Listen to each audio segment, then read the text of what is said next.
je vais commencer. Si on m'entend, c'est le principal, et puis ensuite, on va me voir. Je vais commencer, si vous voulez, la réunion, si vous le voulez bien. Oui, oui, De oui. façon à ne pas perdre du temps. Et après la première table ronde qui nous a exposé C'est d'une bon. manière très claire à la fois l'histoire. Je vous vois la différence. On entend là? Oui, oui, oui, oui, on t'entend. À la fois l'histoire et le contenu philosophique de la liberté de conscience.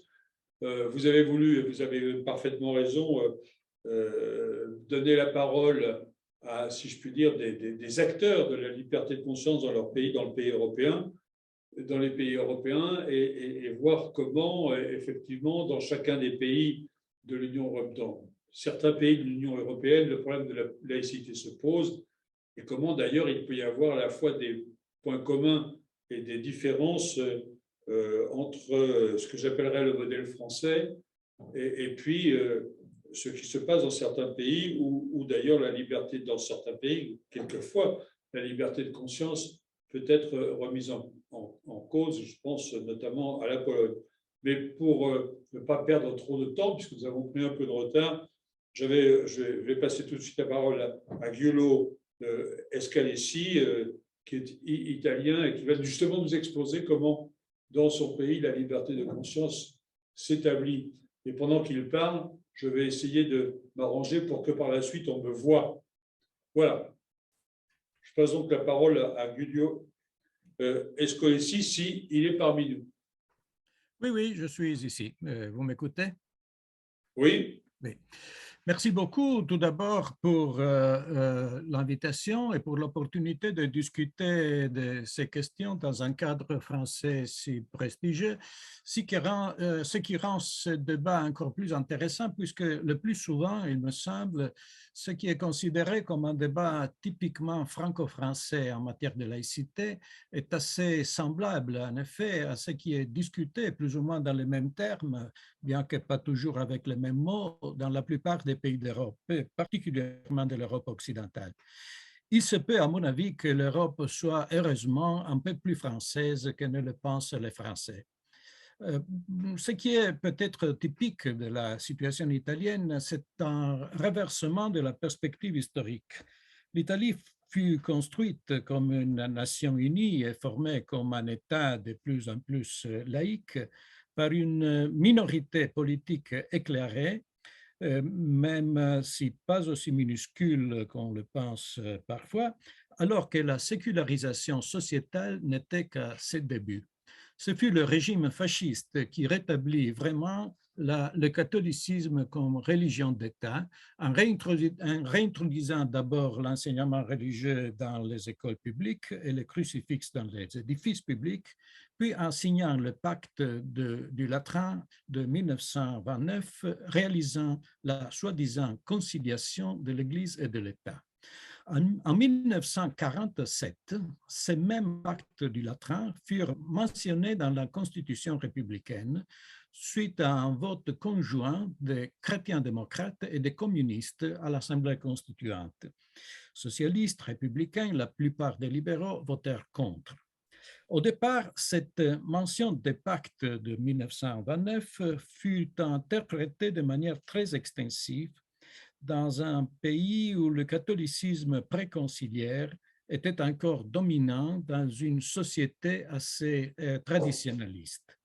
Le développement industriel très rapide des années 50 et 60 et les énormes vagues de migration interne du sud vers le nord du pays, ainsi que le développement et les conflits internes à l'Église catholique suite au Concile Vatican II, déclenchèrent une sécularisation sociétale très rapide qui ne fut pas perçue par la plupart du système politique. Le Parti chrétien-démocrate était en effet le premier parti politique, mais surtout parce qu'il était encore perçu par de nombreux électeurs comme le garant du système occidental face au plus grand parti communiste de l'Europe occidentale, même si le Parti communiste italien était en effet une créature très particulière. Pourtant, l'hégémonie politique durable des chrétiens démocrates était à tort perçue, même par de nombreux intellectuels, comme l'une des preuves d'une force culturelle persistante du catholicisme dans la société italienne. Ce ne fut donc pas le Parlement, mais la Cour constitutionnelle et au départ, dans une moindre mesure, le pouvoir judiciaire, qui commencèrent à briser la législation cléricale introduite par le régime fasciste. Ainsi, par exemple, l'interdiction de la propagande des contraceptifs fut déclarée inconstitutionnelle en 1971. Le véritable tournant fut l'introduction d'une loi sur le divorce en 1970. Si puissant était encore le stéréotype d'une société profonde, résolument catholique à l'époque, que la demande d'un référendum abrogatif par les chrétiens démocrates et par l'Église catholique elle-même convainquit les communistes de promouvoir un projet de loi visant à supprimer la loi sur le divorce et à la rendre applicable seulement au mariage purement civil, une minorité très négligeable à l'époque. La tentative échoua parce que les autres partis laïques ne suivraient pas. Ainsi, en 1974, le référendum contre la loi sur le divorce eut lieu et fut largement rejeté à la surprise de la quasi-totalité de la classe politique. Le même arriva de nouveau en 1981 avec la loi sur l'avortement, dont l'abrogation par référendum fut rejetée par une majorité encore plus large. Pourtant, la classe politique est toujours restée extrêmement réticente à poursuivre sur la voie de la laïcité et de l'autodétermination individuelle liée au processus de sécularisation. Ce processus se montre d'autre part constant et inéluctable, quel que soit le climat culturel de l'année, aussi agréable ou désagréable que soit la personnalité du pape régnant, quelles que soient les évolutions politiques qu'on le montre une recherche produite annuellement par la Fondation Critica Libérale et par le secteur droit nouveau de la principale organisation syndicale italienne, la CGIL, sur la base de centaines d'indicateurs de comportement concrets et aussi plus ou moins par toutes les recherches conduites par des chercheurs catholiques. Pourtant, une classe politique dont le moyen niveau intellectuel et éthique dans son ensemble ne cesse de décliner, ne semble pas capable de comprendre ces évolutions. Même lorsque le système politique de la dite Première République s'effondra au début des années 90 et que le Parti chrétien-démocrate disparut, l'Église catholique italienne, sous la direction du cardinal Ruini, fut très habile à mettre le centre-gauche et la soi-disant centre-droite en compétition pour la conquête d'un vote catholique tout à fait imaginaire. Cette tactique a été couronnée de succès et empêche souvent encore que les questions de laïcité, désormais appelées questions éthiques controversées, soient mises à l'agenda politique. De plus, d'une part, le processus de sécularisation a produit une relative radicalisation de la minorité catholique militante. Et d'autre part, la majorité sécularisée, qui n'accepte pas, face à de telles impositions, que sa vie personnelle soit du monde affecté par des interdictions ou des limitations imposées par la politique en hommage à la tradition religieuse, n'est plus le sujet de l'engagement citoyen qui avait alimenté les grandes batailles laïques des années précédentes.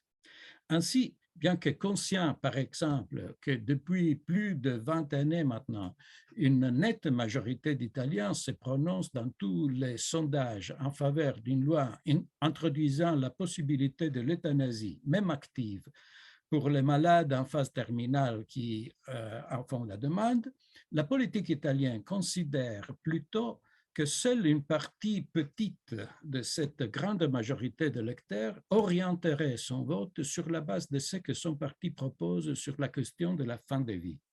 alors que la petite minorité active des militants catholiques fidèles aux prescriptions traditionnelles pourrait leur tourner le dos et préfèrent donc s'en laver les mains malgré les fortes et répétées injonctions de la Cour constitutionnelle elle-même à légiférer en matière.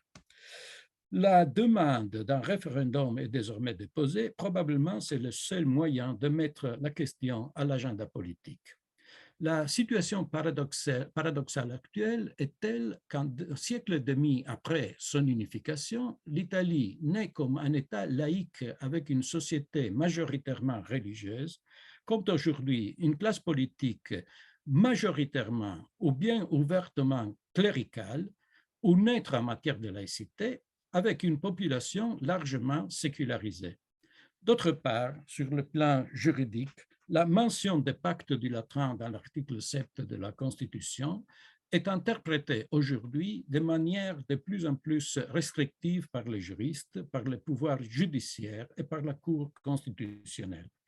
Déjà en 1989, la Cour constitutionnelle est parvenue à la conclusion que la laïcité devrait être considérée comme un principe suprême résultant de l'interprétation intégrale de la Constitution, de sorte qu'elle ne pourrait même pas faire l'objet d'abrogation, car une telle modification constitutionnelle entraînerait le remplacement de la Constitution existante elle-même.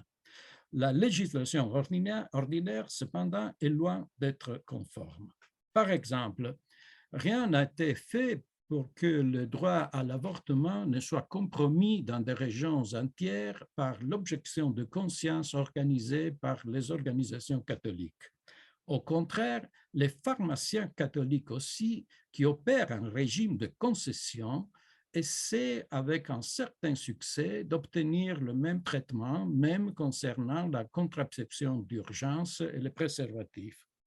Et encore, il y a des années, l'Italie était sur le point de faire l'objet de milliers de demandes d'indemnisation. La Cour européenne des droits de l'homme lui est enjoignant de prévoir la reconnaissance légale des couples du même sexe. Le gouvernement Renzi a été extrêmement rusé en faisant le moins qu'il pouvait. Il a adopté le soi-disant modèle allemand, c'est-à-dire une reconnaissance limitée des unions civiles, toujours en vigueur en Allemagne à l'époque, simplement parce que la loi était assez ancienne. En effet, l'Allemagne a introduit le mariage pour tous quelques mois plus tard, mais Renzi a pu se poser comme le seul politicien qui a enfin résolu les problèmes aux yeux de l'opinion publique laïque et LGBT, tout en vendant le même résultat au pape François et à son Église, avec l'argument qu'il évitait ainsi le mariage pour tous, qui deviendrait autrement inévitable si la question devait être réglée quelques années plus tard. Et l'Église du pape François, qui se montre aujourd'hui si douce dans sa rhétorique, mais qui ne se songe pas à renoncer aux milliards d'euros qu'elle reçoit chaque année par 1000 canaux des contribuables italiens, a fait adresser par son service diplomatique une note verbale réservée à l'ambassadeur d'Italie en juin dernier, demandant qu'un projet de loi au Sénat, déjà voté par la Chambre des députés, qui étendait simplement aux personnes LGBT la même protection contre les crimes de haine et les discours de haine protégeant déjà d'autres minorités, soit rejeté, car ça serait considéré comme une violation du concordat. Et ainsi a-t-il été. Enfin, en Italie comme ailleurs, alors que nos sociétés sont de plus en plus sécularisées, nombreuses organisations religieuses réclament une reconnaissance publique renouvelée et des privilèges renouvelés. Et lorsque de telles revendications émanent des communautés religieuses nouvellement implantées dans nos pays, en Italie en particulier, ce qui est pour l'Italie relativement nouveau, beaucoup des églises établies de longue date, à commencer par l'Église de Rome, tentent de saisir cette opportunité pour demander un rôle public renouvelé de toutes les organisations religieuses, ce qui enfermerait inévitablement les non-croyants et même les croyants considérés hérétiques dans la position de citoyens de seconde classe. Tout ça qui est très dangereux, d'autant plus qu'il conduit à une sorte d'autocensure assez généralisée mais non déclarée dans les médias, mériterait un autre long débat.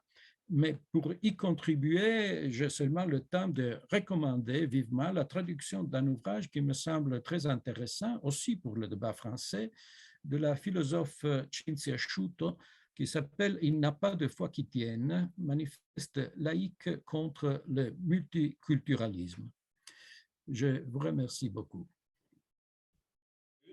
Donc, merci à vous, Julie Escolici, de ce témoignage qui montre que, au fond, il y a une sécularisation de plus en plus forte dans votre pays, un désir, si je puis dire, presque de laïcité en Italie, qui évidemment s'oppose à l'Église catholique et à une minorité de plus en plus rigoriste en quelque sorte, ce qui d'ailleurs me rappelle personnellement un peu ce qui se passe en France, où la minorité, enfin oui, une minorité catholique devient de plus en plus, j'allais dire, sectaire et accrochée à des privilèges qui normalement ne devraient pas exister dans un pays laïque. Voilà, j'arrête mon commentaire et je voudrais passer très vite et tout de suite la parole à Pablo Toral, d'Europa Laica, qui, s'il est là,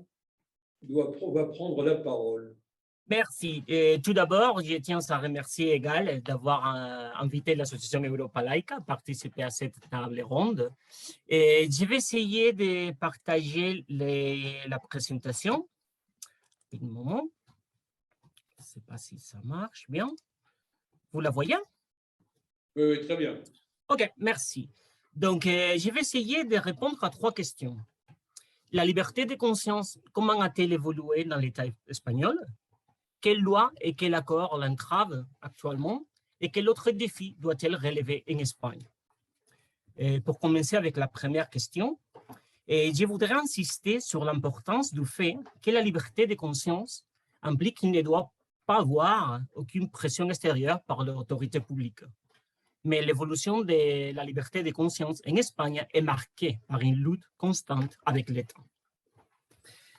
L'Espagne, pendant des siècles, était un pays confessionnel, mais avec un confessionnalisme d'exclusion. Ça veut dire que seule la religion catholique était autorisée. Et ça a été contrôlé par l'État, par des institutions de l'État, comme le tribunal de l'Inquisition, sous le contrôle direct de la monarchie, et qui a survécu jusqu'en 1834. Et la liberté de conscience apparaît pour la première fois dans la Constitution de 1869, lorsque la reine Isabelle II est détrônée et s'exile. Mais cette situation de liberté est de courte durée, parce que la restauration de la dynastie bourbonique, quelques années plus tard, entraîne l'approbation d'une constitution nouvelle et confessionnelle. Ces brèves avancées suivies de durs revers sont répétées de manière beaucoup plus tragique dans le XXe siècle par l'exil des Bourbons en 1931 et l'adoption de la Constitution républicaine marquent une avancée et reconnaissent à nouveau la liberté de conscience. Mais celle-ci prend fin avec la guerre civile et la dictature du général Franco. L'Église catholique a soutenu le coup d'État de 1936 et a collaboré avec la répression suivante. Donc, en contrepartie, le catholicisme d'État a été instauré à nouveau. Le Concordat de 1953 a consolidé les privilèges de l'Église catholique dans le domaine de l'éducation. Une limitation majeure à la création d'une conscience libre, puisque l'étude de la religion et de la morale catholique était obligatoire dans toutes les écoles publiques. Ce concordat comprenait des principes tels que la religion catholique continue d'être la seule religion de la nation espagnole, ou que l'État reconnaît l'Église catholique comme une société parfaite. Après le Concile Vatican II, l'Église catholique semble d'avoir honte de ce type de concordat et favorise son renouvellement, ce qui devient effectif avec la mort du dictateur. En parallèle à la rédaction de la Constitution de 1978, les accords entre l'État espagnol et les Saint-Sièges est fait de façon très opaque, en parallèle complètement à la Constitution, et ce qui semble expliquer quelques contradictions entre les deux textes. La Constitution ne se prononce pas sur la liberté de conscience.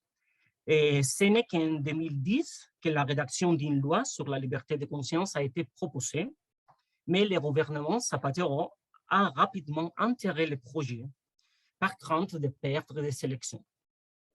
Depuis 2020, le nouveau gouvernement parle de réintroduire la loi sur la liberté de conscience, mais aucun progrès n'a été réalisé.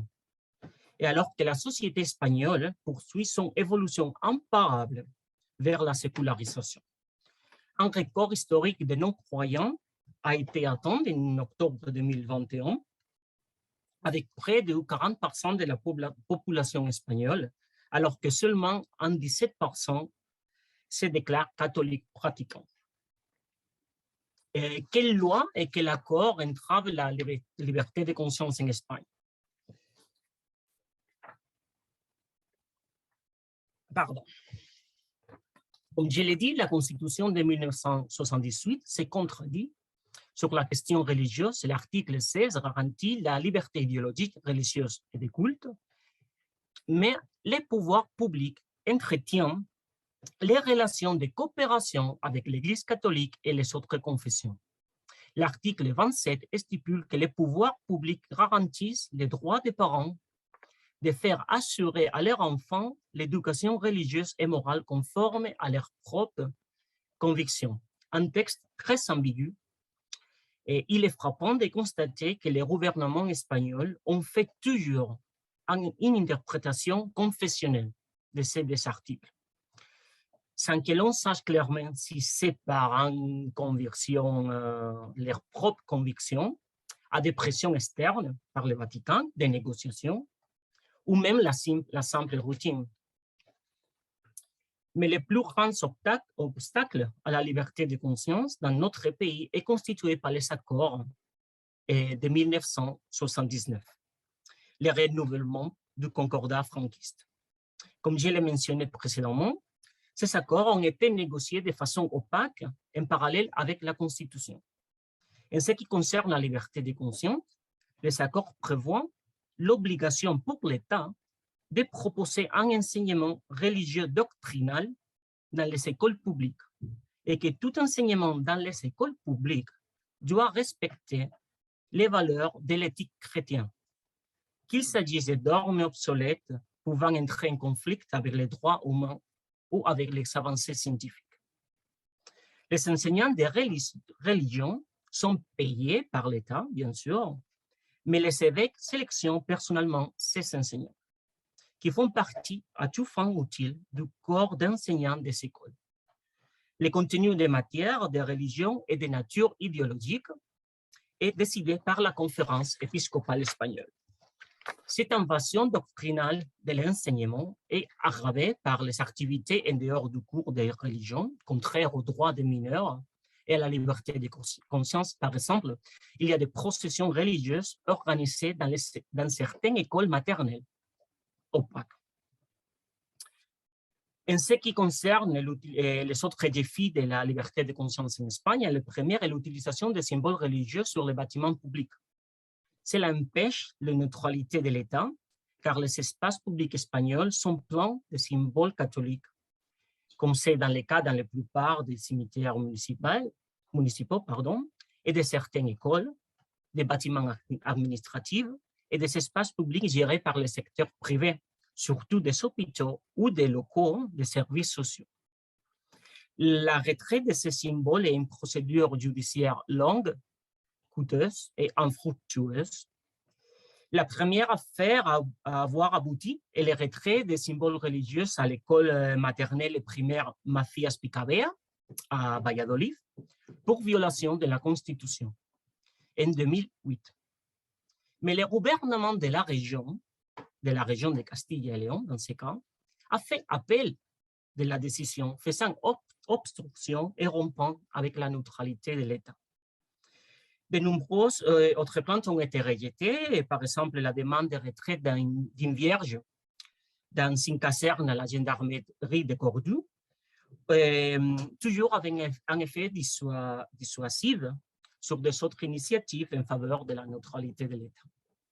Un autre défi, c'est la pression des groupes sociaux qui utilisent l'espace public pour imposer leur idéologie privée à l'ensemble de la société, avec une conception déformée de la liberté.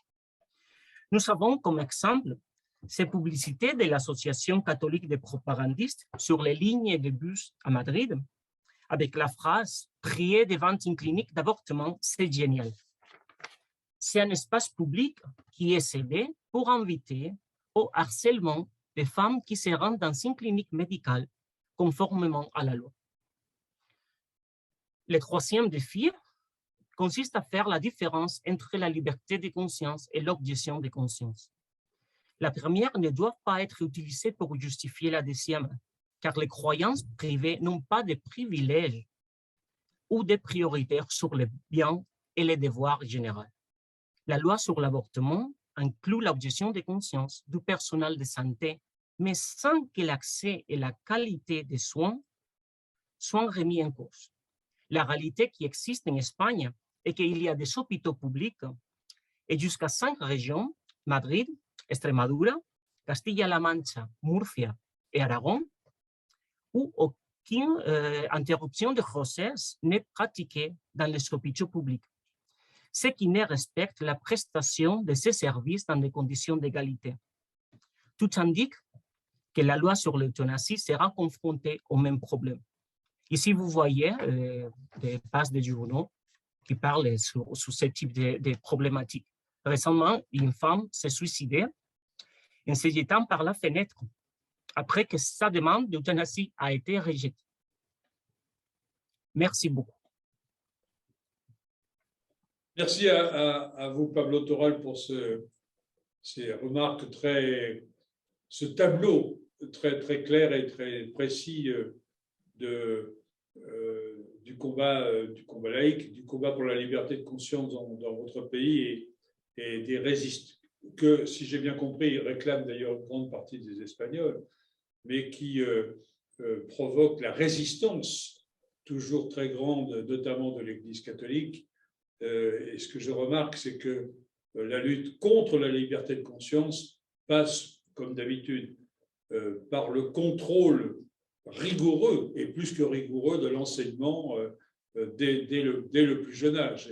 Et au fond, le combat pour la liberté de conscience et le combat pour l'école laïque est le même, est un combat, ce sont deux combats qui se rejoignent et qui sont évidemment essentiels. Merci à vous. Et comme je vois que Véronique de Kayser est parmi nous, puisque je la vois avec ses lunettes rondes devant moi, je lui passe immédiatement la parole en rappelant qu'elle est présidente du CAL de Belgique, mais qu'elle est aussi, ou elle a été parlementaire européenne, et donc elle connaît très bien l'ampleur de ces débats à l'intérieur du Parlement européen. Je vous passe tout de suite la parole.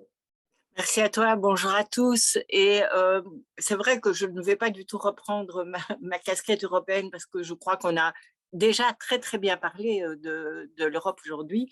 Je vais plutôt prendre ma casquette belge et vous parler un petit peu de la belgitude en matière de laïcité.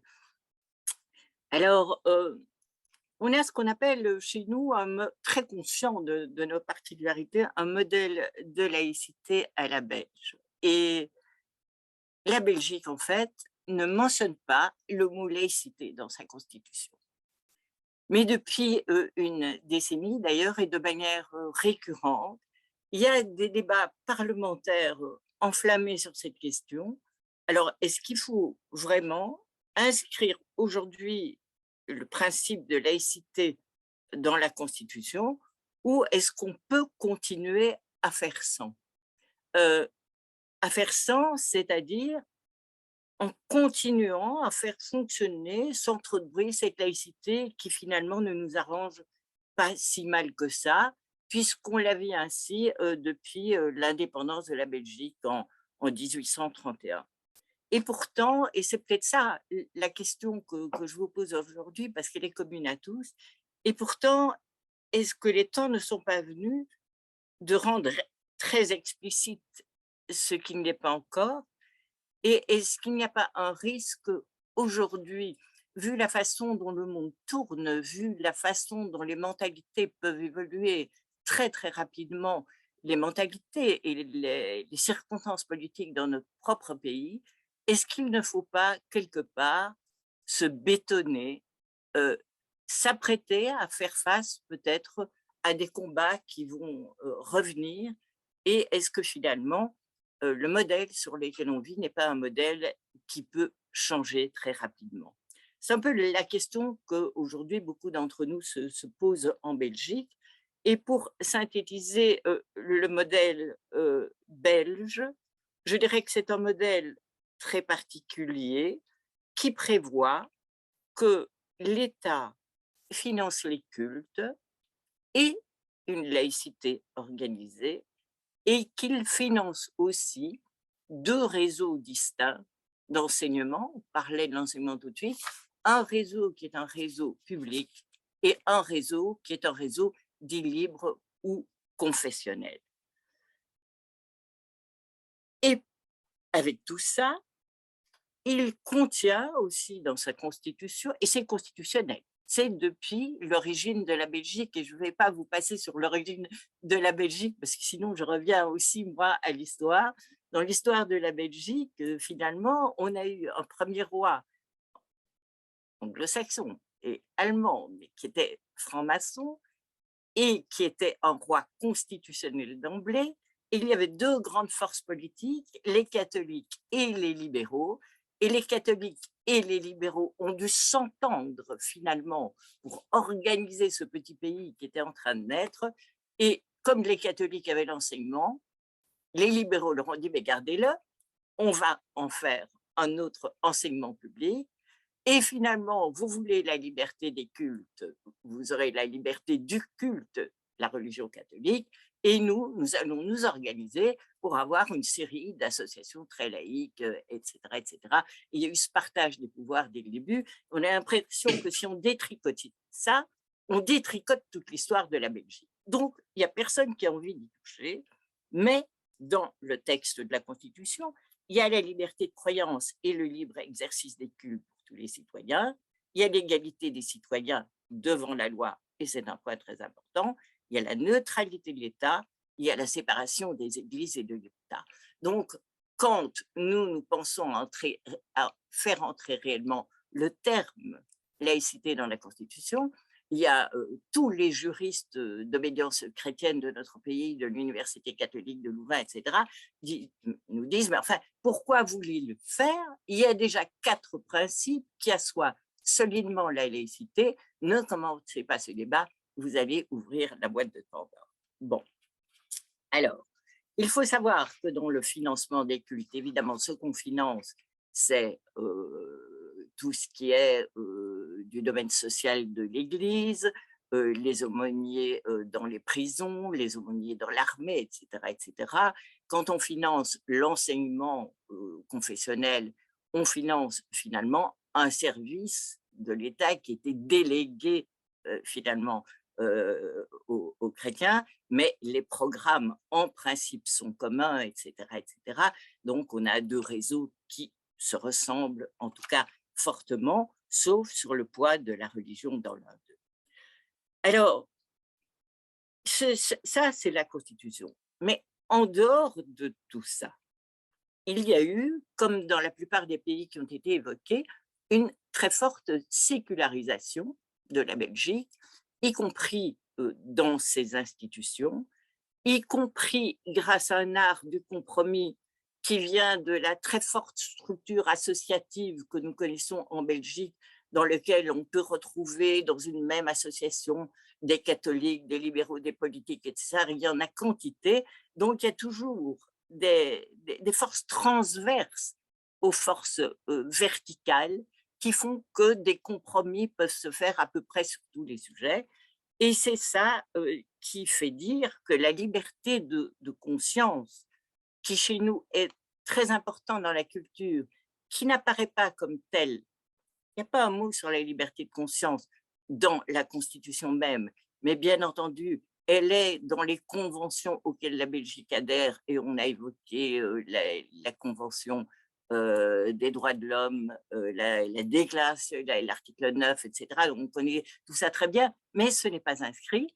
Et donc, cette liberté de conscience, elle est moins principielle que structurelle grâce à tous ces réseaux. Et ça nous a permis, avec cette drôle de structure, qui est un peu mixte et hybride, d'avoir des combats qui n'auraient sans doute pas pu aboutir sans cette culture démocratique, sans cette intériorisation comme norme intérieure d'une liberté complète de conscience.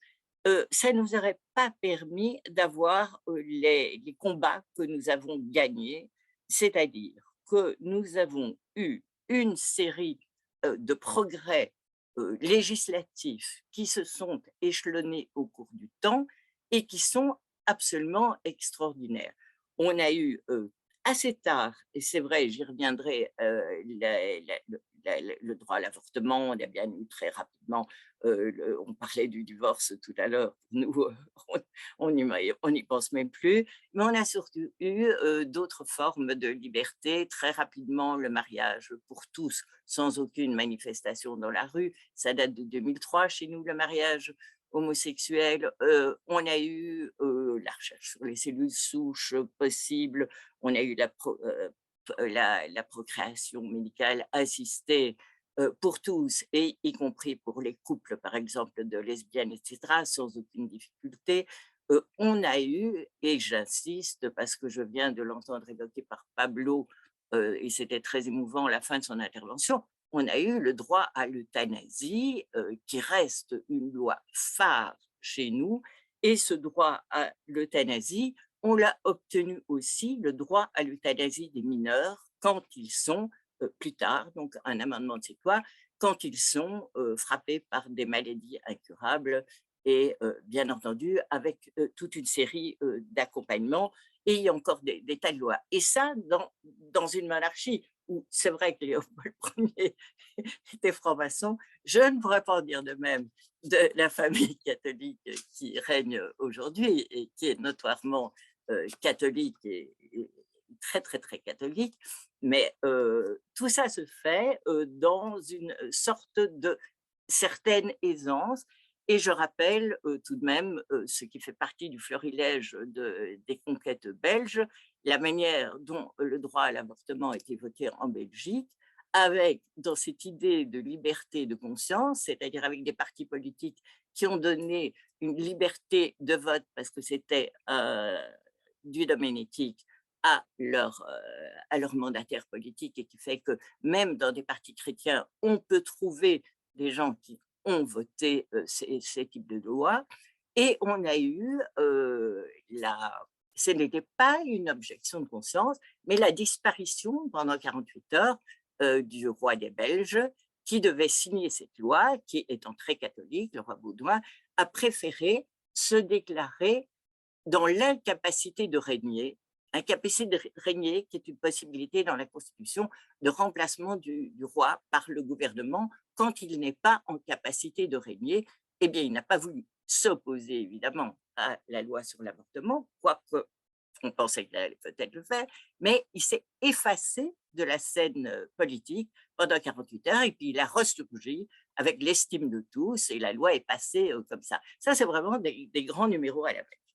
C'est pour vous dire que quand, par exemple, le pape François est venu au Parlement européen en 2014 et qu'il a fustigé à propos de l'avortement et de l'euthanasie ce qu'il appelait une culture du déchet, je le cite, qui se propageait en Europe, c'est-à-dire comme si nous rejetions dans les poubelles, je ne sais plus qui a évoqué ça, nos fœtus, comme si nous rejetions nos vieux et qu'on les faisait mourir parce que c'était des bouches à nourrir. Mais quel mépris et quelle ignorance. Quelle ignorance de ce qui fait pour le moment l'acquis même de ce modèle à la belge dont je rigole à la fois, mais que j'aime beaucoup, c'est-à-dire une grande vision du droit à la vie. Ce droit à la vie n'est évidemment pas celui des catholiques et des catholiques qui nous entourent, mais ce droit à la vie, c'est le droit de mettre fin à des grossesses pour faire des enfants non désirés qui seront malheureux dans des foyers, et puis parce que la femme doit avoir la maîtrise de son corps. Ce droit à la vie, c'est le droit de vivre dans la dignité, c'est le droit de mourir dans la dignité, entouré des siens, en disant, mais cette fois-ci, le chemin est terminé, et ça se fait dans l'amour et la lucidité, et non dans la souffrance. Si ce n'est pas ça, un droit à la dignité de la vie, alors on ne sait plus ce que c'est. Et donc cette culture du déchet, là, ça reste pour moi un des grands moments où je me suis dit, je n'ai jamais été aussi loin de l'Église catholique qu'en entendre ce pape, par ailleurs, qui pourrait paraître sympathique sur certains côtés. Donc, dernier volet, si nous pensons qu'aujourd'hui, même dans une Belgique solidement ancrée dans la démocratie, ces acquis laïques qui ont été basés sur un modèle de compromis au moins autant que sur des principes constitutionnels sont en danger, c'est parce qu'il y a un retour du conservatisme religieux qu'on retrouve absolument partout dans les grandes institutions. Ce n'est pas la base, mais un retour du conservatisme religieux. Et la dernière modification de la loi sur l'avortement, la dépénalisant vraiment complètement, on n'a pas réussi à l'avoir, on s'est fait débouter, mais aussi parce qu'il y a aujourd'hui, la laïcité, c'est aussi la démocratie, et il y a des menaces sur la démocratie. Nous avons en Flandre, pour le moment, si je joins la droite et l'extrême droite, ils arrivent à peu près dans la partie flamande du pays à la majorité absolue, ce qui est épouvantable. Nous avons une violence croissante dans les rapports sociaux. Nous avons une poussée d'une fragmentation des droits à la différence très essentialisée. Ma différence, c'est ma peau, etc., etc. Donc, cette essentialisation des différences qui est en lutte contre l'universalisme humaniste que nous défendons, c'est vraiment quelque chose qui nous frappe tout le temps. Et je vous rappelle, allez voir le parcours de Kathleen Stock, cette professeure du Sussex qui a dû finalement quitter son emploi tellement elle était harcelée avec une violence rare, tout simplement parce qu'elle défendait les droits des femmes et que défendant les droits des femmes, elle était censée être l'ennemie des droits des genres et des transgenres, etc. Donc la guerre pour le moment entre les femmes, l'aspect sexuel des femmes biologiques et les transgenres qui ont changé de sexe est absolument impossible à comprendre quand on est à l'extérieur. Et on se dit, mon Dieu, mais l'universalisme accueille toutes ces différences. Eh bien non, il nous faut, et c'est aussi tous les problèmes identitaires, etc., se déclarer racisé, ça ce sont des problèmes auxquels on est confronté, comme vous l'êtes confronté certainement dans nos pays, mais dont on a l'impression que quelque part, s'il n'y a pas un ciment qui se remet, on parlait du vivre ensemble, on parlait de la laïcité comme vivre ensemble, si nous ne parvenons pas à refaire ce ciment-là, non pas en reniant notre universalisme, mais en comprenant le pourquoi et le sens de ce qui sont finalement des appels à exister eux aussi, je ne sais pas comment on va se débrouiller. On parle de la liberté de conscience, de la liberté d'expression, et on est face à une cancel culture qui empêche les gens de parler, qui ne veulent pas laisser le débat, qui déprogramme des orateurs qui ne vous plaisent pas. Et ça, ce sont des menaces. L'extrême droite et cette violence-là, qui est une violence qui est née de nos propres injustices, ça j'en suis bien conscient. Quand on me dit des femmes qui sont des femmes transgenres, on sait à quoi elles vont être confrontées comme discrimination. Quand on voit la pauvreté, la vulnérabilité, on a parlé des étrangers, on a parlé ici du colonialisme et de tout ce qui s'est passé là-bas. Et moi, je travaille en Afrique aujourd'hui, je dis le colonialisme, il n'est pas mort. Donc, je comprends bien le pourquoi de ces sentiment d'être victime, mais sapristi, être victime, oui, être défendu par nous, oui. Nous devons ancrer notre universalisme dans quelque chose de très concret et pas nous nourrir seulement de principes, mais ce n'est pas en s'attaquant les uns les autres, à mon avis, et en se jetant des injures à la tête et parfois davantage que nous avons gagné. Je vais terminer, mon très cher, et je voudrais terminer comme on m'a répété 100 fois au cours de cette année que l'humanisme universel de la laïcité était impérialiste, sexiste et colonialiste.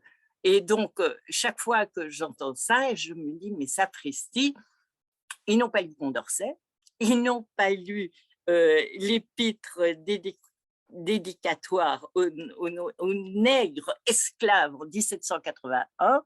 Il osait encore dire nègre à ce moment-là, mais c'est une magnifique épître qui commence par « Mes amis, quoique je ne sois pas de la même couleur que vous, je vous ai toujours regardé comme mes frères. La nature vous a formé pour avoir le même esprit, la même raison, les mêmes vertus que les Blancs. Alors, si nous nous sommes nourris des Lumières, et si ça, c'était les Lumières, je crois que nous rejeter à la tête que nous sommes colonialistes parce que nous sommes laïcs, c'est tout de même un petit peu fort de café. Voilà. Très bien. Très bien. Merci de cette conclusion et de rappeler notre héritage des Lumières. Et après Pablo Toral qui a lié la lutte pour la liberté de conscience à l'école, vous avez lié la lutte pour la liberté de conscience à la démocratie. Je crois que là aussi, c'est quelque chose qui nous réunit tous, mais qui, et les uns et les autres, et les unes et les autres, sont quelquefois, dans certains pays, en danger. Et c'est un combat qui est, j'allais dire, éternel. Pour un laïc, bon, c'est peut-être une conception un peu particulière, mais qui en tout cas est un combat que nous devons continuer à mener. Sans plus attendre, je passe la parole à Bożena Priluska, qui nous vient de Pologne, si elle est parmi nous.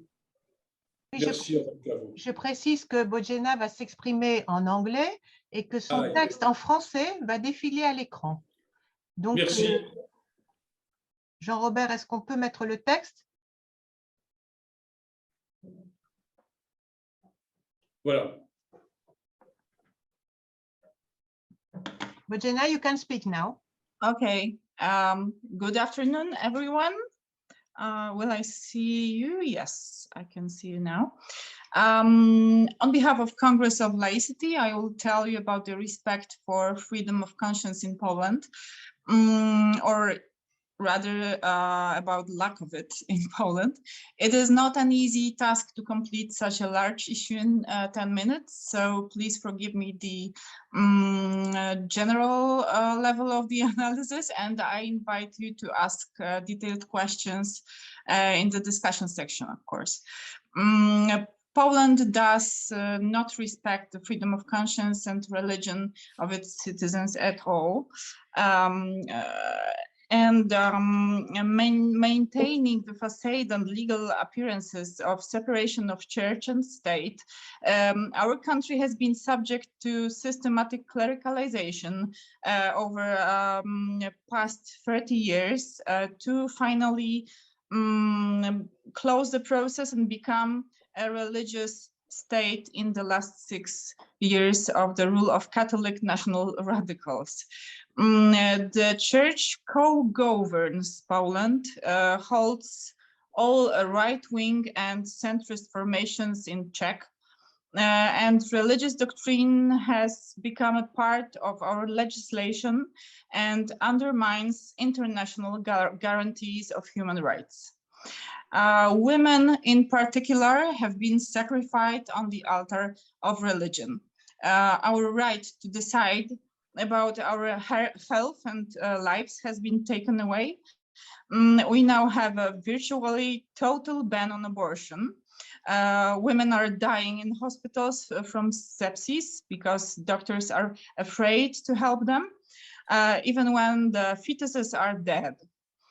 Contraception, with the exception of condoms, is only available by prescription. The conscious clause is used not only by doctors, but by entire hospitals and even pharmacies, which is theoretically illegal. Funding for in vitro has also been stopped as a method condemned by the church. The attack against women is not only about the reproductive and sexual rights.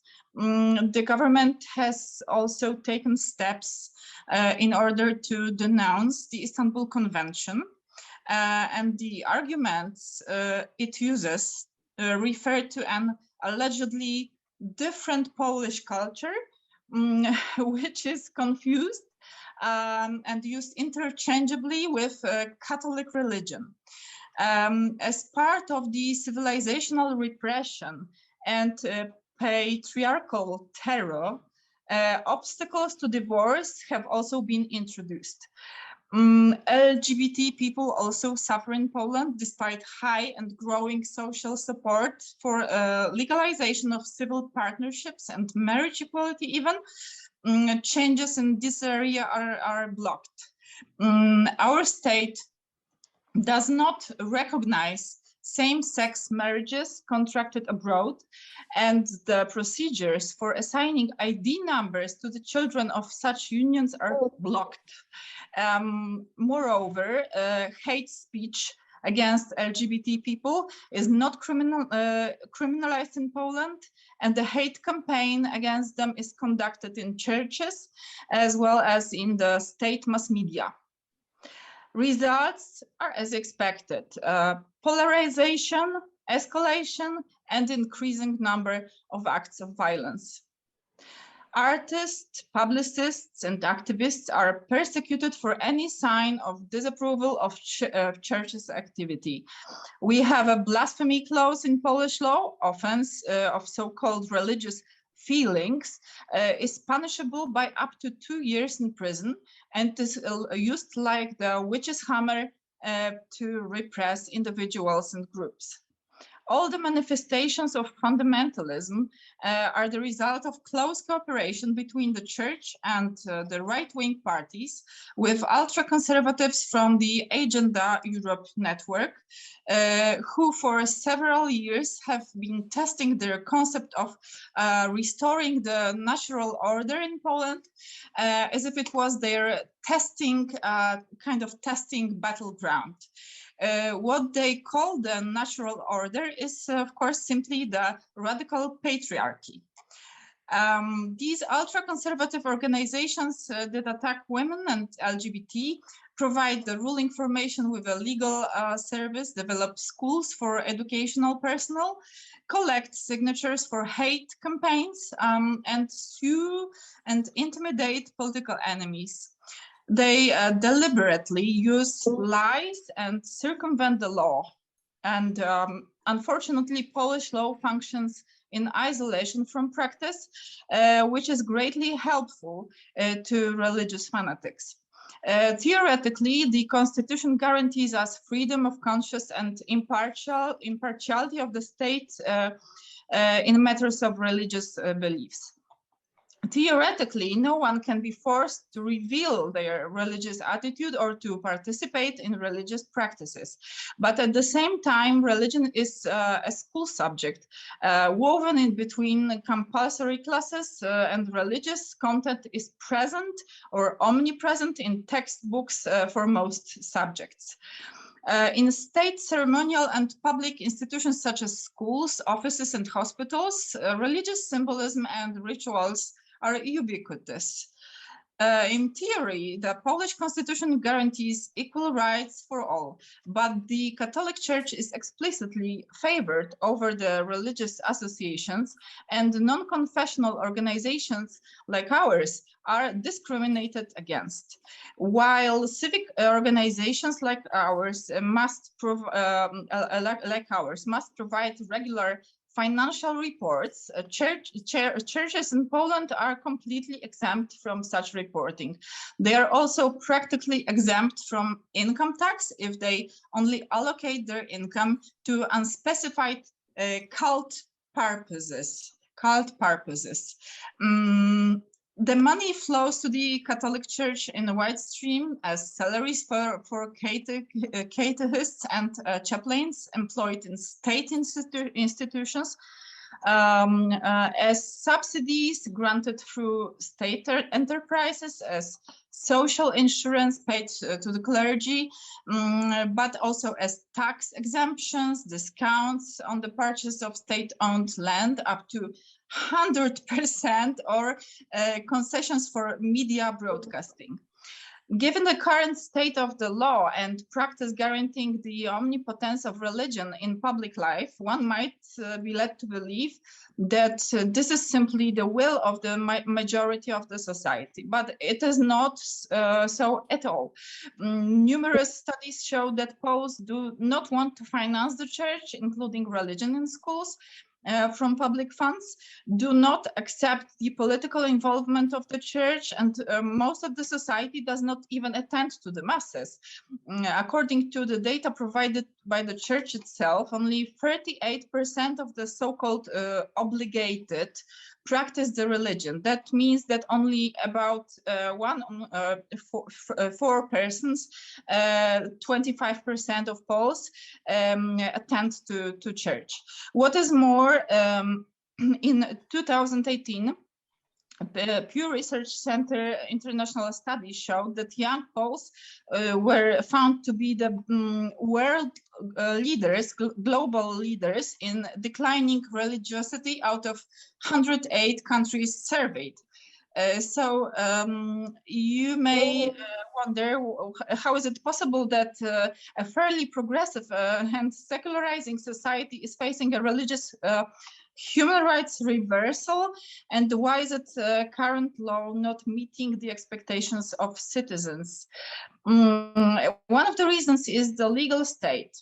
Concordat is inscribed in the Polish constitution, and many changes expected by the society cannot be introduced because they're blocked. They would be incompatible with Concordat. That is also incompatible with Constitution. An example of such a problem is taking religion out of schools. Catechesis in public education is guaranteed by Concordat. The second reason is the concreting of the church-related right-wing ruling constellation, let's say, which was established in 1980s during the Solidarity era. The construction of it is hindered by corruption. Politicians buy support in elections from the church in exchange for real estate, concessions, and other gratifications. Thanks to this mechanism, the power of the church holds firm, despite rapidly progressing secularization of society. But the situation is changing dynamically. Increased religious oppression results in effects opposite to those expected. Young generation of Poles are citizens of Europe, completely resistant to religious indoctrination. Admittedly, part of them still considers Catholicism to be an important component of their identity, but it doesn't have anything in common with religiousness or obedience to Catholic teaching. The bishops' premeditated cover-up of pedophile crimes and total lack of cooperation with law enforcement agencies is a picture of moral degeneration that appeals strongly to the majority of the population. In addition, the bestial anti-abortion law, the inhumane campaign against LGBT community, and the ubiquitous religious symbolic violence have resulted in unprecedented mass apostasies in the last 2 years. Moreover, the separation of church and state has been introduced to the agendas of most opposition parties in the last few years, and it has grown to one of the leading challenges. Secularism has been integrated into the debate about democracy and the rule of law, and anti-clericalism is seen in ever wider circles as a civic duty. Therefore, as the Congress of Laicity, despite the very difficult political situation, we look to the future with delicate optimism and patiently carry out our tasks.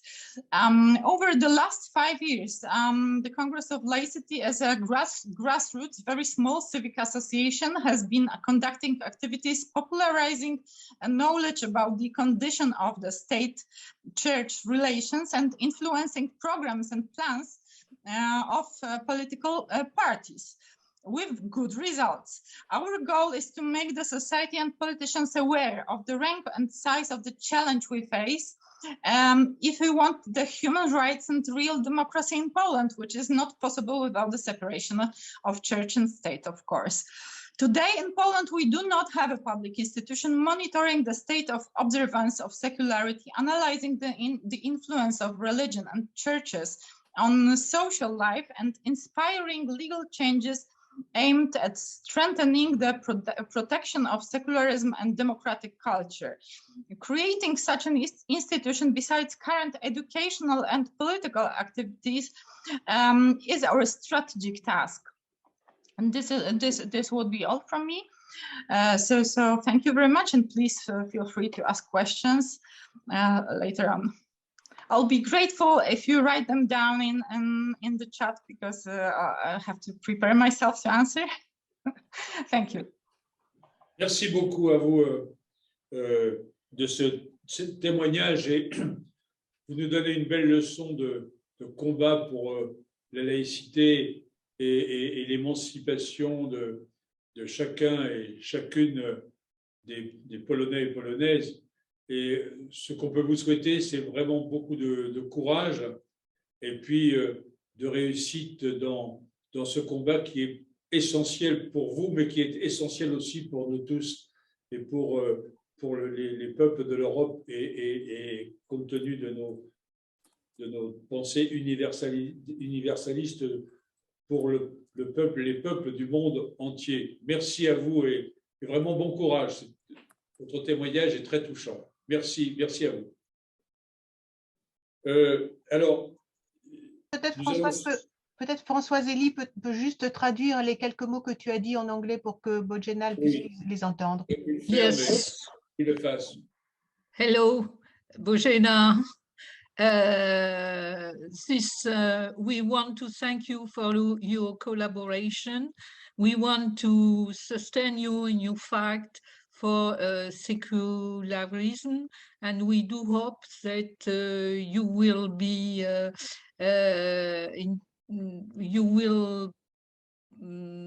be successful in this fight. Thank you very much. Thank you so much. Merci à vous. Thank you. Alors, chers amis, il est 17h19.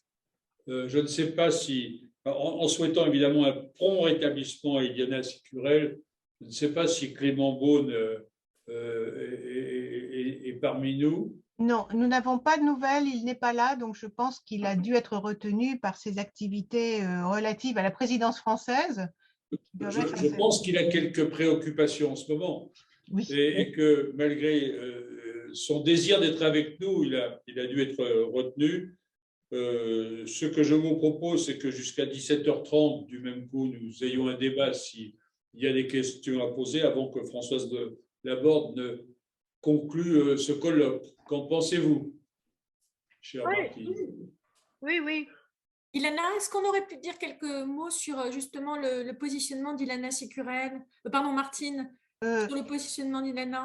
Je crois que là, je préfère donner la parole à la salle parce que là, nous n'avons plus que 40 minutes et je pense qu'il est préférable de passer la parole à la salle et ensuite à Françoise Laborde.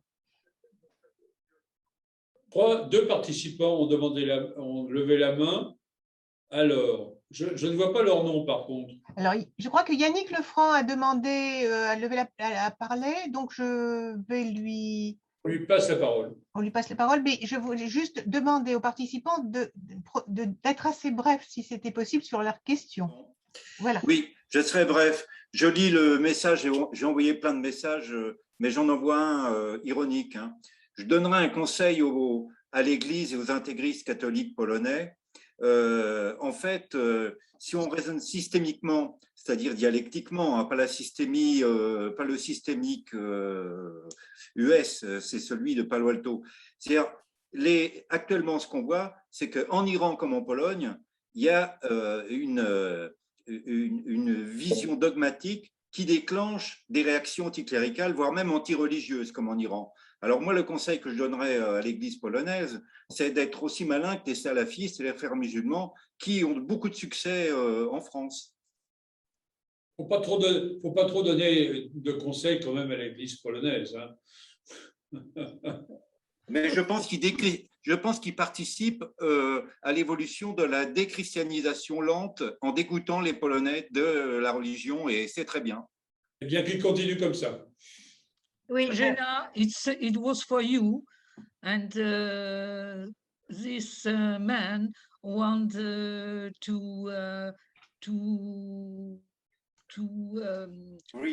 develop the fight of the Catholic Church in Poland, as they did in Iran. Because the more they fight, the more power they create in the society, the reverse tendency that the people are becoming more and more less enthusiastic with the religion, and that could be a positive fight for you. Yeah, the worse is the better. This is true, because it's like in physics. The third rule of Newton says that if you press strongly, the reaction is reversed. So if you meant this, this is exactly the situation. Jenna approuve la suggestion. Elle dit que c'est comme la loi de Newton. Plus on presse fort, plus ça saute haut. Donc, elle va continuer le combat. Je demande la parole, Martine. C'est Mireille. Oui. Je peux la prendre? Oui. J'ai peu de choses à dire. Par rapport à mon texte tout à l'heure, il y a une information que je ne vous ai pas donnée parce que je pensais la donner en répondant à une question, mais ça ne s'est pas présenté. Je voulais vous dire que récemment, il y avait des femmes musulmanes au Canada qui avaient manifesté contre l'inclusion parce qu'elles estiment que l'on doit les aider à s'émanciper plutôt que de les cantonner dans leur milieu d'origine.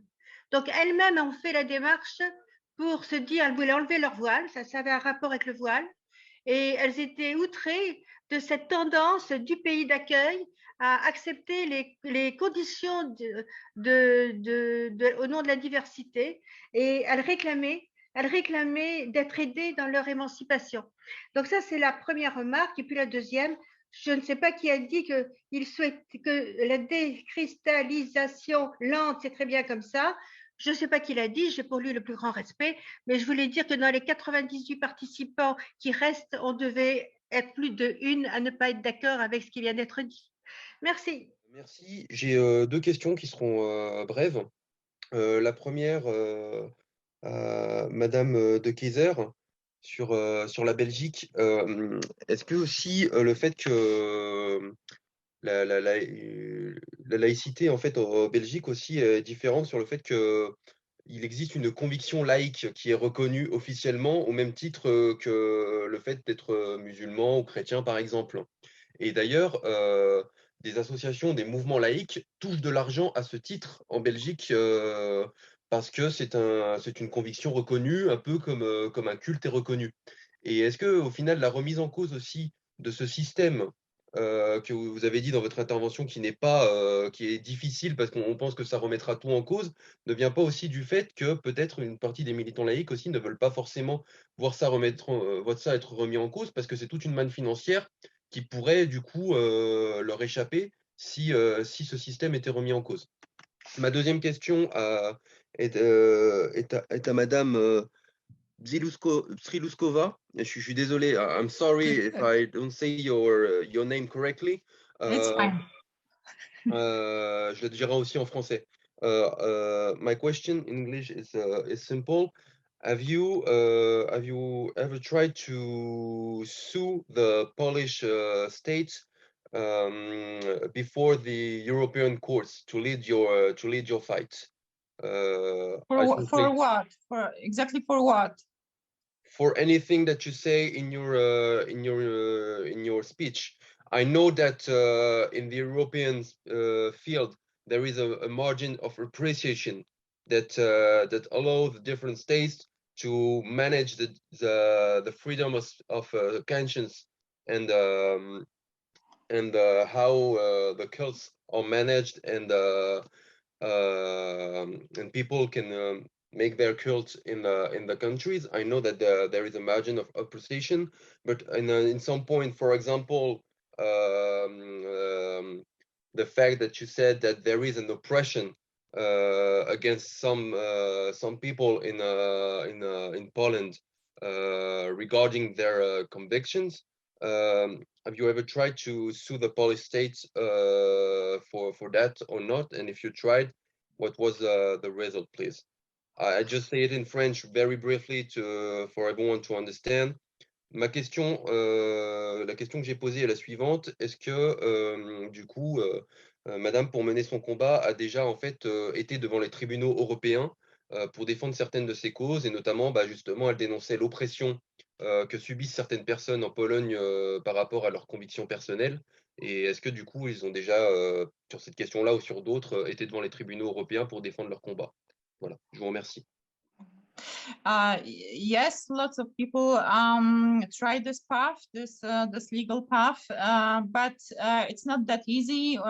You should first use all the Polish paths, and afterwards you can go to a European Tribunal of Human Rights.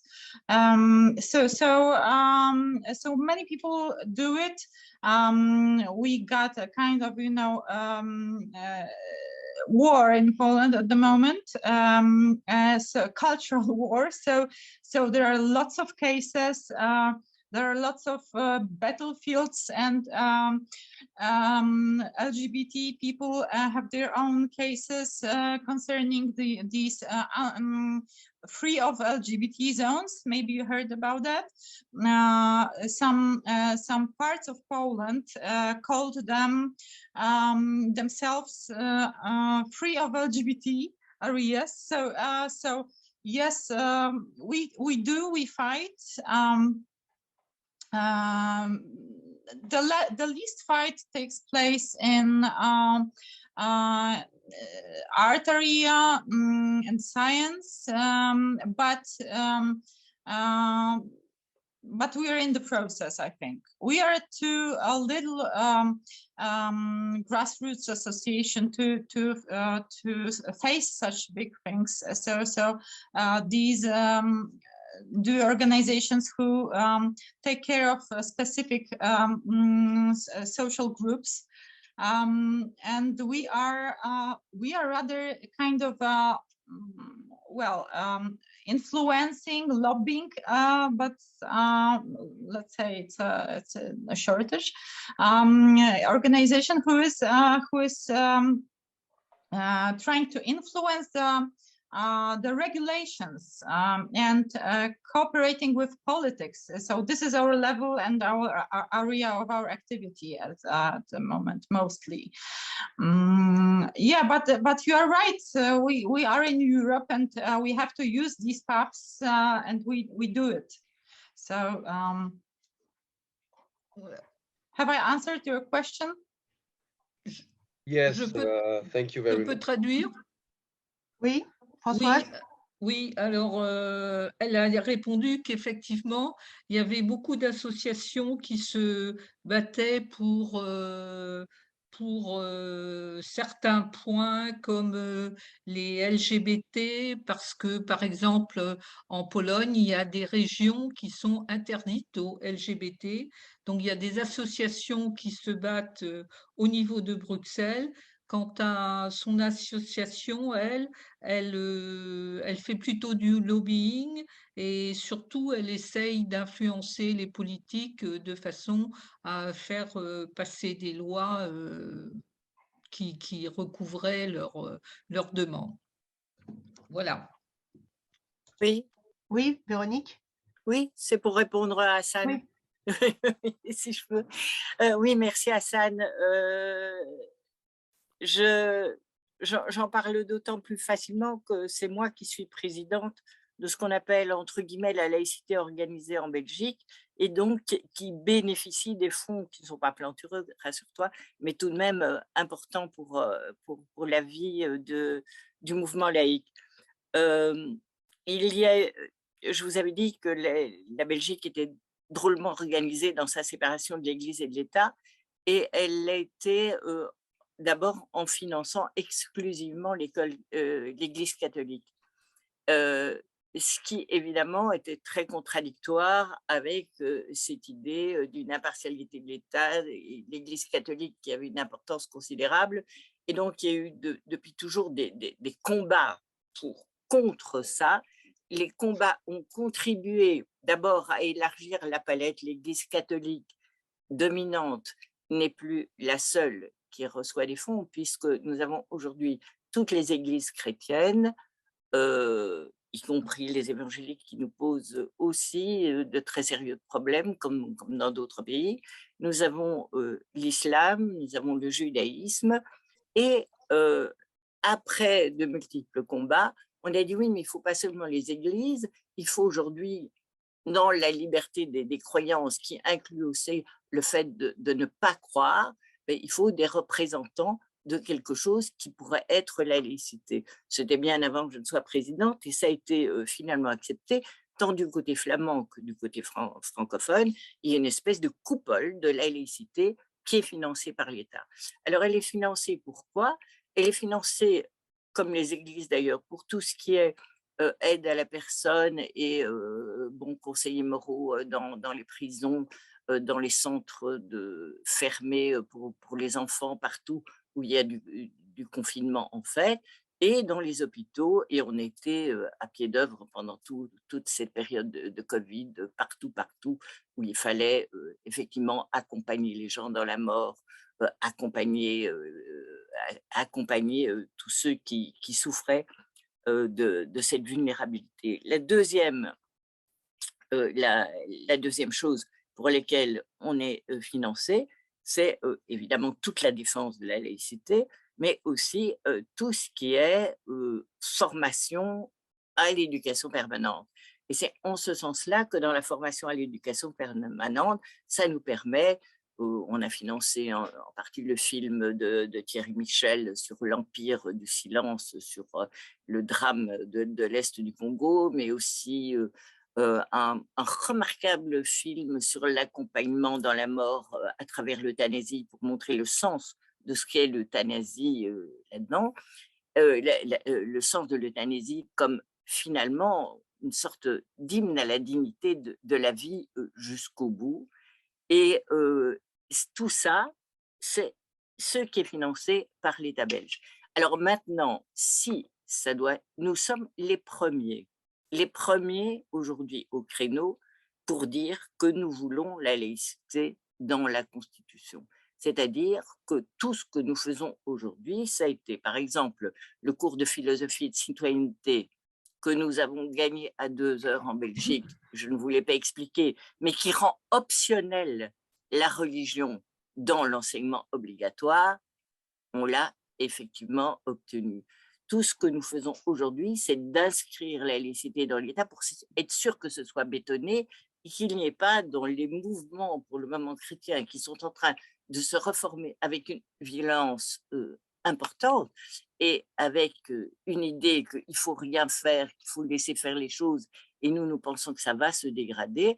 Donc, nous sommes les premiers, les champions de quelque chose, Hassan, si je t'écoutais, qui serait de nous tirer une balle dans le pied. Mais on s'en fout de se tirer une balle dans le pied. Nous ne sommes pas là pour être financés, nous sommes là pour faire avancer des idées. S'il faut pour ça que nous ne soyons plus financés par le financement actuel, mais de toute façon, nous cherchons un financement beaucoup plus équitable d'une autre manière à l'allemande, par exemple, où chaque citoyen pourrait dire ben moi, je donne une partie de mes impôts à telle association ou à telle autre, et ce serait bien plus juste qu'aujourd'hui, des types de financement qui restent relativement opaques. Donc, on ne s'en fait pas du tout pour ça, pour te rassurer. Le jour où on aura ça, je pense, on n'aura pas évidemment gagné la guerre, mais on aura tout de même gagné une belle partie et on verra ça le moment venu. Bien, merci. Il est 17h37. Je ne sais pas s'il y a d'autres intervenants, mais je pense qu'il serait temps peut-être. Il y avait une dernière demande de parole. On peut demander à ce qu'il y ait une question rapide en quelques minutes. Une question ce sera la dernière. Une question rapide et une réponse qui le serait tout autant. Voilà. Donc, c'est Jean-Pierre Leguet qui a demandé à prendre la parole. Il faut ouvrir votre micro. Jean-Pierre. Bonsoir à toutes et à tous. Ma question sera très courte. Nous avons vraiment parlé de la liberté de conscience et absolument pas du délit de blasphème. Or, de nombreux pays européens ont ce délit inscrit dans leur code pénal. Ma question sera simple. Assiste-t-on à une avancée dans un certain nombre de pays pour abroger ce délit dans le code pénal national de ce pays? Voilà. Alors, qui veut répondre à cette question qui n'est pas simple, enfin qui est simple, mais dont la réponse est peut-être diverse et qui est très précise sur le plan du droit. Au blasphème. Pardon? Notre amie avocate est partie, non? C'est peut-être elle qui aurait pu... Non, je ne suis pas partie. Ce que je peux dire, voilà. c'est que Ça vous embête de revenir pour répondre? Sur le délit de blasphème, la Cour européenne s'est déjà positionnée sur le sujet, la CEDH. Elle a été dans une tendance favorable à accepter le droit au blasphème et non pas le délit de blasphème, dans une position plus convergente au principe français. Sur les autres pays d'Europe, en tout cas ceux qui théorisent encore le délit de blasphème, notamment des pays à forte caractéristiques catholiques. Pour l'instant, je ne vois pas d'avancée particulière et notamment, peut-être que Pablo pourrait nous dire quelque chose sur ce sujet, mais il y a certains pays qui restent encore assez farouches, mais la CEDH va plutôt dans un sens français. Très bien, c'est plutôt encourageant donc. Oui. On va dire oui. Oui, je dirais qu'elle a même recommandé que les pays qui avaient encore une législation faisant état d'un délit de blasphème y remédient assez rapidement. C'est une recommandation du Conseil de l'Europe et donc ce que la CEDH va suivre aussi. Le Conseil de l'Europe n'a pas de voie normative, donc elle ne peut faire que des recommandations, mais c'est politiquement important. Oui. Bon, bien, voilà. Merci pour ces questions et ces réponses qui nous permettent d'éclairer encore plus ce que nous avons entendu de la part des intervenants, que je remercie également de leur intervention, qui ont toujours été claires et pugnaces, hein, il faut le reconnaître. Et peut-être il est temps maintenant de passer la parole à Françoise Laborde, qui est parmi nous, que je salue, et que je salue avec d'autant plus de plaisir que je la retrouve puisque nous nous sommes rencontrés au sein du Parlement il y a quelques années. Donc, je lui donne volontiers la parole, si Martine en est d'accord. Donc, merci beaucoup.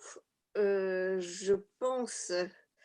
Donc, c'est pareil, j'ai fait des essais de lunettes, de pas de lunettes, je suis mieux sans.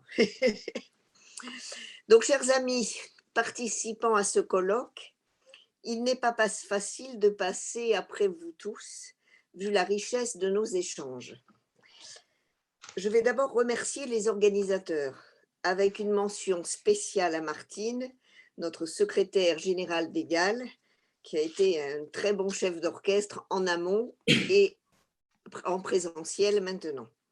Bien sûr, merci à nos intervenants et aux animateurs des tables rondes. Un grand merci au président Larcher, qui nous a fait une vidéo avec une introduction très pertinente.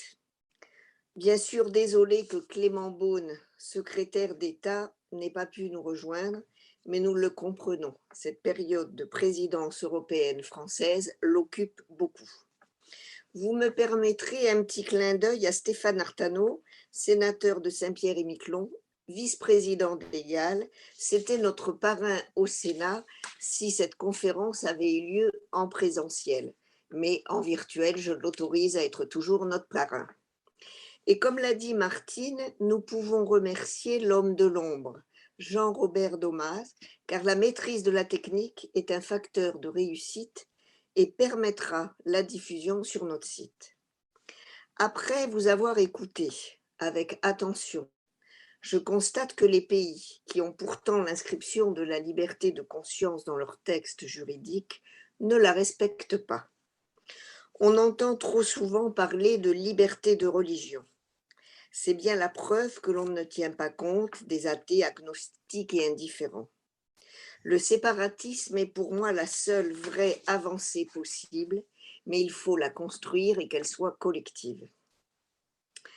Pour autant, mon naturel optimiste retiendra que la Suède et la Norvège avancent dans le bon sens, oserais-je dire, notre bon sens, celui que nous défendons avec l'association EGAL. Merci à tous nos amis du réseau laïque européen avec qui nous travaillons régulièrement. Nos intervenants, que ce soit italiens, espagnols, belges, polonaises, nous avons vu un panel de ce qui se fait, de bien, de moins bien, avec bien sûr le problème du concordat, le problème de l'interprétation confessionnelle et l'intervention doctrinale dans l'enseignement. Nous avons vu que la Pologne est assez optimiste, tout du moins elle nous incite à l'être, puisque malgré tous les reculs de la Pologne, j'ai entendu que le sujet de la séparation de l'Église et de l'État revenait régulièrement à l'ordre du jour, et le Congrès de la laïcité ne baisse pas les bras et essaye d'avancer à petits pas. Je retiendrai aussi ce que nous a dit Martine dans sa présentation. La liberté de conscience sera notée comme telle dans le compte-rendu de la dernière réunion avec la Commission européenne et les représentants des cultes et associations non confessionnelles dont EGAL fait partie. C'est une petite victoire, mais il faut entretenir cette graine pour favoriser sa germination et sa croissance, chacun à son niveau. C'est à nous de parler de liberté de conscience le plus régulièrement possible afin de faire comprendre l'importance de cette liberté spécifique. Et bien sûr, en tant que membre de diverses associations nationales, européennes et internationales, s'appliquer à vérifier la bonne utilisation des mots, les faire intégrer autant que possible dans les textes et appliquer les textes. Quelques perspectives. Tout d'abord, profiter de la présidence française du Conseil de l'Union européenne pour marteler la liberté de conscience comme instrument de rassemblement. C'est un droit historique qui a été remis en question. C'est un bel objectif, je crois, comme nous l'a suggéré le président Larcher, et nous ne manquerons pas de le dire à Clément Beaune. Ensuite, lutter contre l'instrumentalisation de la liberté de conscience par le biais de la clause de conscience. Attention à la confusion entre liberté de conscience et liberté de religion. Il faut aussi marteler le libre choix grâce à liberté de conscience, par exemple choix démocratique, choix des femmes à disposer de leur corps et bien d'autres. Mais je ne serai pas plus longue car je ne vais pas refaire le débat. Je conclurai en vous disant merci et bon travail. Il ne faut rien lâcher. Et à titre personnel et en tant que présidente d'EGAL, tout cela passe par le séparatisme. Donc c'est une répétition peut-être, mais je pense qu'elle est très importante. La séparation, l'abolition du concordat et notre unité la plus importante possible fera avancer les choses. Vous pourrez retrouver l'intégralité de ce colloque sur notre site mais je pense que pour clôturer, Martine va reprendre la parole et nous donner quelques aspects matériels de la suite, puisqu'on nous a demandé si certains textes pouvaient être diffusés. Je pense que la première chose sera la vidéo de notre site, grâce justement à notre petite main cachée, mais qui avait une grande maîtrise.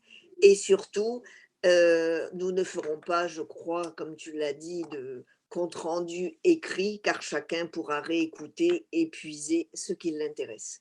En tout cas, bon travail. Nous sommes tous unis et nous y arriverons, car vous savez que je suis une optimiste toujours et encore. Merci.